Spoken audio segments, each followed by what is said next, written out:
अस्सलाम वालेकुम। अच्छे साथ शुरू कल उम्मीद करता हूँ फिट होंगे, बेहतरीन होगी, अपनी लाइफ अच्छे से एंजॉय करोगे। हम तीनों की तरह देवों के देव महादेव एपिसोड 153 पार्ट 1 है। लाइक शेयर सब्सक्राइब कर दें।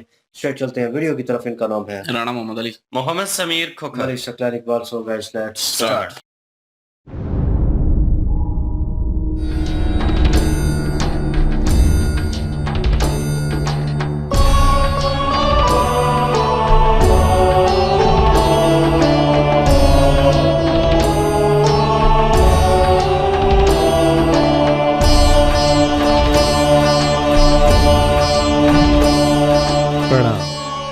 प्रणाम। राजपुरोहित जी, हमारे राज्य में आपका स्वागत है। अविलंब वो समाचार सुना दीजिए जिसे सुनने के लिए हम सब व्याकुल हैं। हमारे महाराज के आदेशानुसार आपको ये सूचित करते हुए मुझे बहुत प्रसन्नता हो रही है। उनके सुपुत्र राजकुमार दंडक अब विवाह योग्य हो गए। वर्षों पूर्व दिए गए वचन की पूर्ति का समय आ गया है हिम नरेश। तो इसमें विलंब का प्रश्न ही नहीं उठता है ना स्वामी?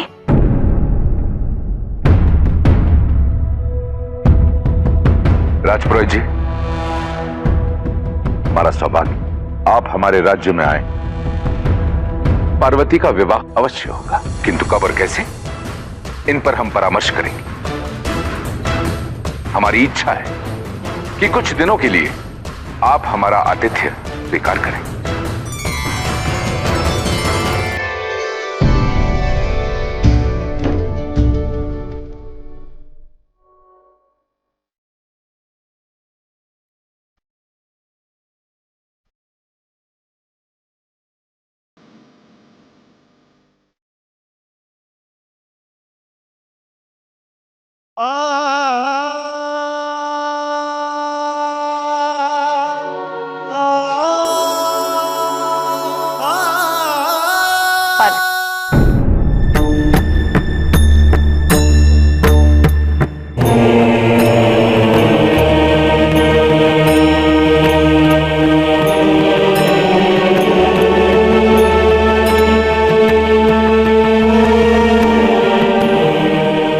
पार्वती, क्या तुम अब भी महादेव के बारे में सोचती हो? हमारे जीवन की सबसे बड़ी भूल ऋषि दधीची और ऋषि मार्कंडेय के आश्रम में इतने वर्षों तक रहे। उसी के कारण तुम्हारा मन शिव के विचारों से दूषित हुआ।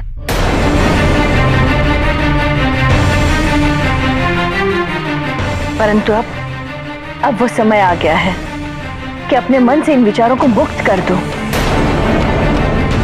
तुम्हारा विवाह राजकुमार दंडक के साथ तय हुआ है। पता नहीं तुम्हारे पिता ने विवाह की तिथि अब तक निर्धारित क्यों नहीं की। वो क्या जाने एक मां के मन की पीड़ा, जिसने इतनी संतानें जन्मी किंतु उनमें से केवल एक संतान शेष है। क्या उसका विवाह देखना मेरे भाग्य में नहीं है? हर मां का सपना होता है कि उसकी पुत्री को कोई राजकुमार मिले, वो अपनी पुत्री का घर बसता देखे। क्या ये सुख पाए बिना ही मैं ये जीवन त्याग दूंगी? मां, ऐसा मत कहिए। अब आपको हमारे कारण कभी दुख नहीं पहुंचेगा।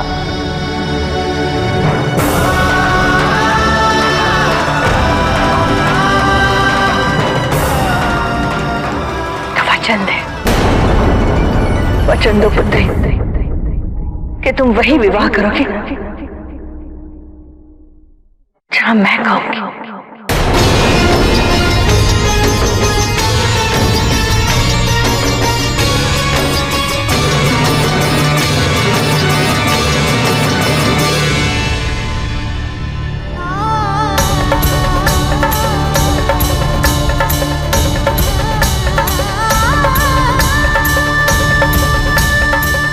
हम आपको वचन देते हैं मां आप जिन्हें भी हमारे लिए चुनेंगी हम उन्हीं से विवाह करेंगे।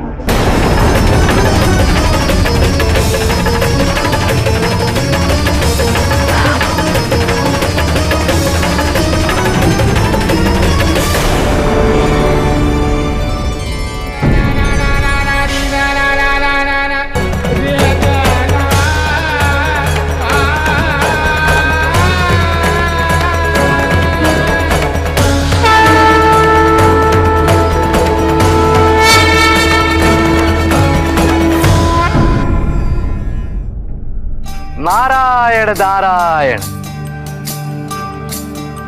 क्या हुआ देवराज, आज मेरा स्मरण कैसे किया? देव ऋषि, माता पार्वती ने अपनी माता मैनावती को वचन दे दिया है कि वो उनकी इच्छा के विरुद्ध विवाह नहीं करेंगी।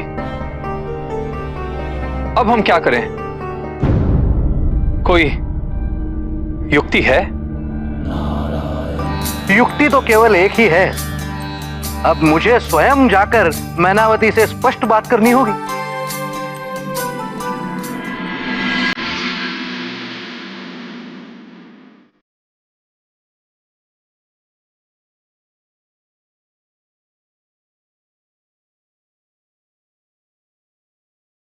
हम आपको वचन देते हैं माँ, आप जिन्हें भी हमारे लिए चुनेंगी हम उन्हीं से विवाह करेंगे।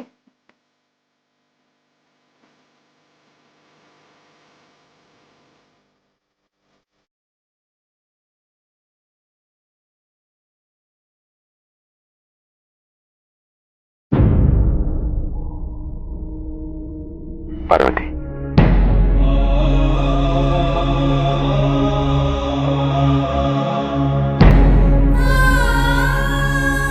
तुम्हारी मां ने तुमसे जो कुछ कहा मैंने सुना। सत्य तो यह है पार्वती कि कल तक मैं भी तुम्हारे लिए वही चाहता था, क्योंकि विंध्य के राजा को मैंने वचन दिया था। मैं इस सत्य से भी अनभिज्ञ नहीं हूं कि बालपन से तुम किसी को अपना पति मान चुकी हो। तुम्हारे हृदय में किसी के लिए अपार प्रेम है। मैं तो केवल तुम्हें आश्वस्त करने आया हूं कि तुम जो भी निर्णय लोगी मैं सदैव तुम्हारा साथ दूंगा।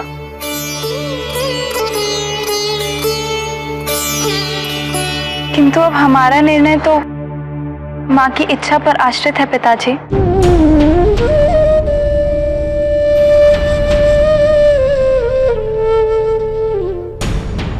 वो जिनसे भी कहेंगी हम उनसे आंखें मूंद कर विवाह कर लेंगे।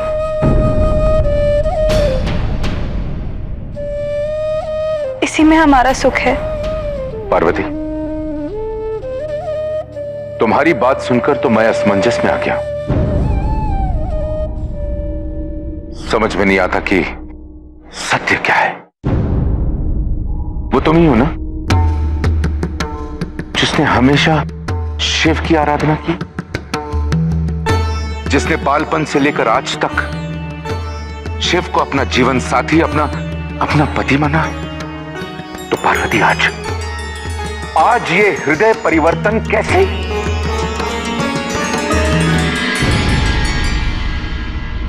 कोई हृदय परिवर्तन नहीं हुआ है पिताजी।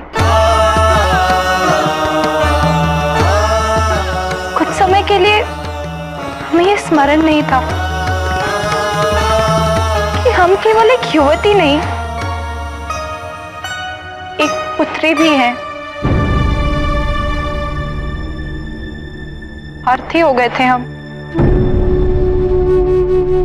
क्योंकि कोई भी पुत्री अपने मां के हृदय को ठेस पहुंचा के उन्हें पीड़ा देकर स्वयं सुखी नहीं रह सकती।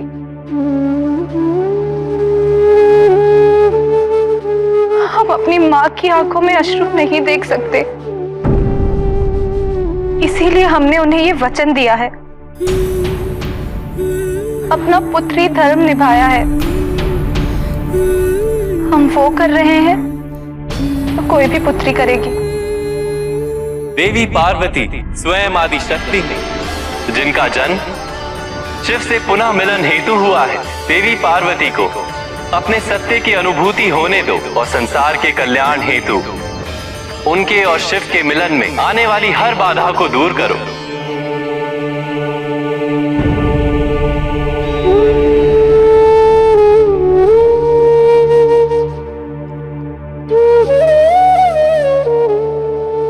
यहां से समीप है वो गुफा। कौन सी गुफा पिताजी? जहां महादेव समाधि में लीन है।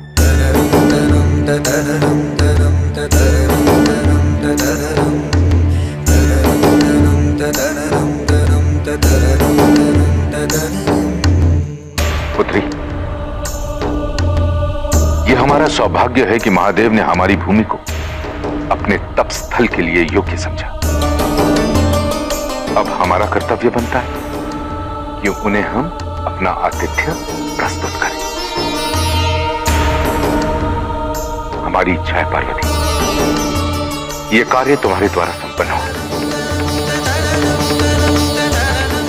महादेव के भोजन आदि की व्यवस्था से लेकर उस गुफा को उनके रहने योग्य बनाने तक का कार्य तुम्हें करना होगा पार्वती। जी, यहाँ पे मामलात जो हैं वो काफ़ी ज़्यादा चेंज हो चुके हैं, क्योंकि हम तो कुछ और सोच रहे थे, लेकिन यहाँ पे मैनावती महारानी जो हैं वो पधारी हैं इनके पास, पार्वती जी के पास। तो पार्वती जी जो हैं वो तो ज़ाहिर सी बात है बचपन से महादेव जो हैं उनको अपना पति मान चुकी हैं और वो सोचों में गुम थी। तो यहाँ पे मैनावती महारानी जो है उन्होंने पूछा कि क्या आप अब भी महादेव के बारे में सोचती हैं? तो वो खामोश थी, आगे से वो बोली नहीं है। लेकिन जो मैनावती महारानी है भाई, उन्होंने कहा कि मेरी सबसे बड़ी गलती ये है कि ऋषि दधीची और ऋषि मार्कंडे जो हैं उनके आश्रम में जाना, क्योंकि ना हम उनके आश्रम में जाते, ना आपके मन में ये सवाल जवाब आते, ना आपका मन जो है वो शिव जी की तरफ माइल होता, क्योंकि उन्हें लगता है कि शिव जी की तरफ माइल पार्वती जी को उन्होंने किया, जबकि ऐसा कुछ भी नहीं है। क्योंकि वो तो स्वयं आदि शक्ति हैं, तो उनका मन जो है वो तो होना ही होना है उनकी तरफ, शिव जी की तरफ माइल। वो कोई ना भी अगर प्रयास करे तब भी होना है। यहाँ पे मैनावती महारानी जो हैं उन्होंने अपने दुख का इज़हार किया पार्वती जी के सामने और कहा ये है कि मेरी जितनी भी संतानें थीं, एक भी मेरे पास नहीं बची, सिर्फ एक आप ही हैं मेरी संतान जो मेरे पास बची हैं। और पता नहीं जो मैंने ख्वाब देखे हैं, जो मैंने सपने देखे हैं, वो पूरे होंगे भी कि नहीं। यहाँ पे पार्वती जी जो हैं उन्होंने फिर अपनी माँ को वचन दिया है कि वो अपनी माँ को ज़रूर खुशी वो देंगी जिस खुशी का उनको बहुत सालों से इंतज़ार था, एक संतान की सूरत में। यहाँ पे मैनावती महारानी जो हैं उन्होंने कहा है कि अगर ऐसा है तो फिर वचन दीजिए कि जहाँ पे मैं बोलूँगी वहाँ पे आप विवाह करेंगे। अब पार्वती जी जो हैं उन्होंने वचन भी दे दिया। वहाँ पे देवराज इंद्र जो हैं स्वर्ग लोक में वो परेशान है इस बात को लेकर कि यार अब क्या होगा, क्योंकि सारे हालात जो हैं वो तो काफ़ी ज़्यादा चेंज हो चुके हैं। पार्वती जी जो हैं वो महारानी मैनावती को वचन दे चुकी हैं। तो यहाँ पे ऋषि जो हैं क्या नाम है उनका? वो दूसरे जो देवराज इंद्र के पास आए थे, देव ऋषि। हाँ, देव ऋषि जो नारद हैं, उनको ये कहा गया है कि अब क्या हाल है इस बात का। तो देव ऋषि नारद जो हैं उन्होंने कहा है कि अब मुझे खुद ही जाना पड़ेगा महारानी मैनावती के पास और उनको जाकर समझाना पड़ेगा कि आप ये जो कार्य करने जा रही हैं ये उचित नहीं है।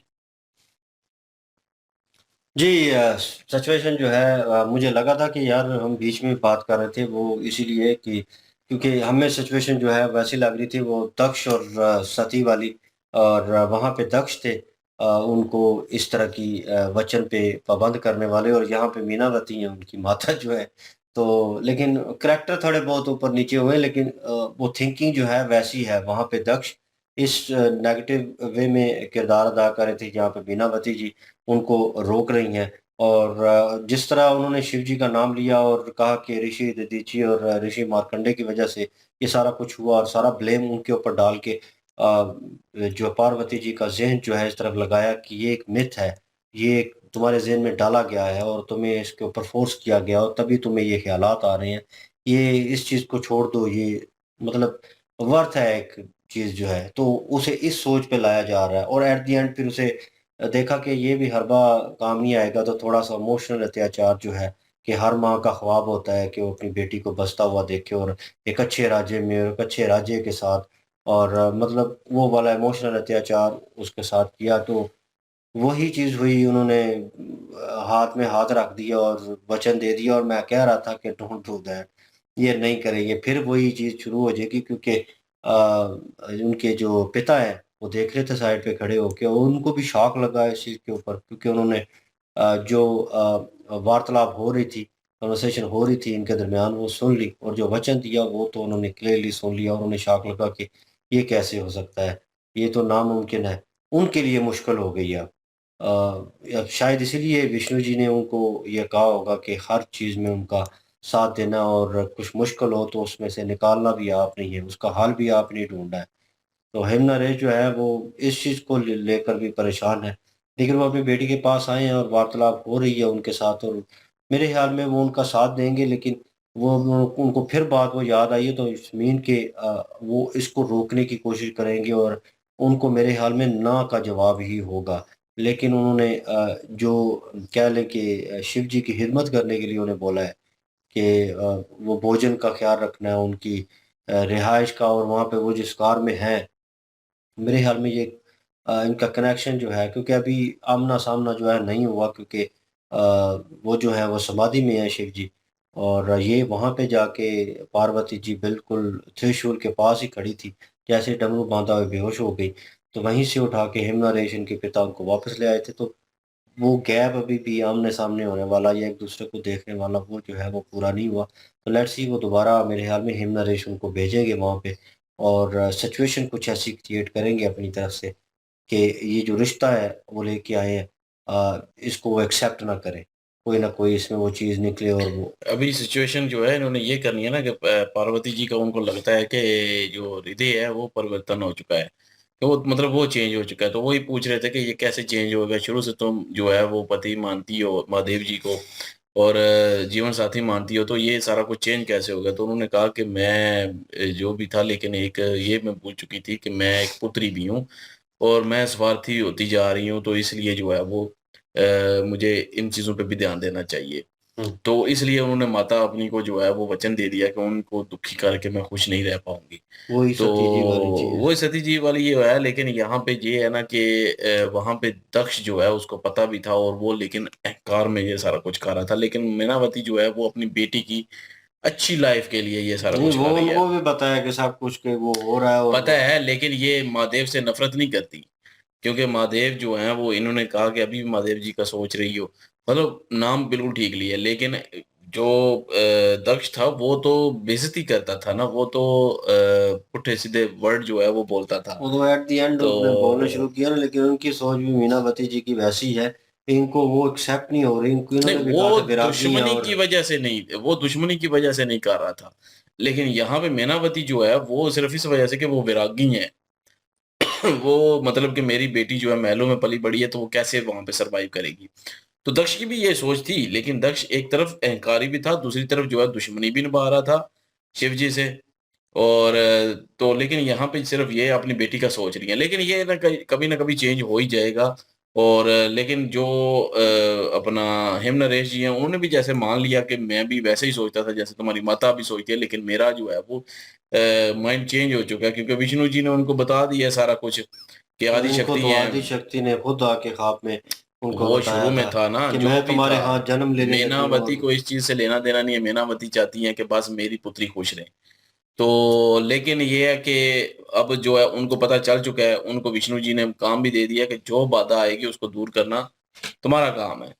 तो अब वो ये दूर करने के लिए जो है अब मैनावती को भी मेरे ख्याल में हिमनरेश मनाएँगे, और दूसरा ये है कि जो परिवर्तन हो रहा है, हृदय परिवर्तन हो रहा है अपना पार्वती जी का, हुँ, हुँ, उनको जो है वो एक काम दिया है कि जो महादेव हैं वो एक गार में है, वो जो गार का नाम उन्होंने लिया कि वहाँ पे लीन है, तप में लीन है, और वहाँ पे अब जो है वो हमारी ये खुशनसीबी है कि वो हमारे इस एरिया में जो है वो तप कर रहे हैं और हमारी धरती पे हैं। तो हमारा काम बनता है कि उनकी खिदमत करें। अब पार्वती जी की ड्यूटी लगाई है कि उनके भोजन का, उनके रहने-सहने का, उनको कोई चीज़ की ज़रूरत हो तो वो आपने देखना है। मतलब उनके करीब करते जा रहे हैं हिमनरेश जी। तो ये एक मौका फ़राहम किया है। अभी देखते हैं आगे क्या होता है जी। बिल्कुल जी, और नेक्स्ट पार्ट पे चलते हैं। लाइक शेयर सब्सक्राइब कर दीजिएगा। इंशाल्लाह मिलते हैं नेक्स्ट वीडियो में। अपना ख्याल रखिएगा, दुआ में याद रखिएगा। तब तक के लिए अल्लाह हाफिज, पीस।